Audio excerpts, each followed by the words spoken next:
ஹாய்க்கா. Hi பாவை. இன்னைக்கு என்னக்கா சமையல் வச்சீங்க?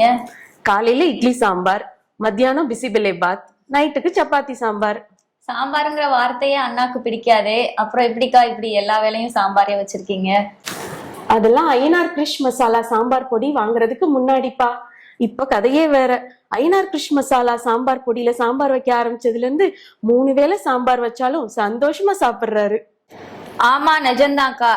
ஐயனார் கிரிஷ் சாம்பார் பொடியில சாம்பார் வச்சாதான் வீடே மணக்குதே. டேஸ்டும் சூப்பர். அப்புறம் என்ன பாவை, இனி எல்லா நாளும் சாம்பாரா வச்சு அசத்திரலாமே.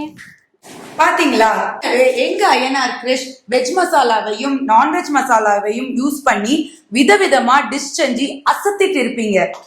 இன்னும் ஒரே ஐயனார் கிரிஷ் சாம்பார் பொடி மட்டும்தாங்க எங்க லட்சியமே. உங்க கிச்சன்ல இந்த 3 மசாலா மட்டும்தான்.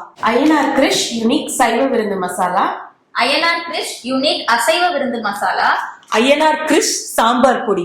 இந்த 3 மசாலாவை யூஸ் பண்ணி நீங்க செஞ்சு அசத்தலாம் 300 வெரைட்டி, ஏன் அதுக்கும் மேல. இனி நீங்க தான் உங்க வீட்டுல கிச்சன் ராஜா, கிச்சன் ராணி. வாங்க உருவாக்குவோம் ஆரோக்கியமான சமுதாயத்தை.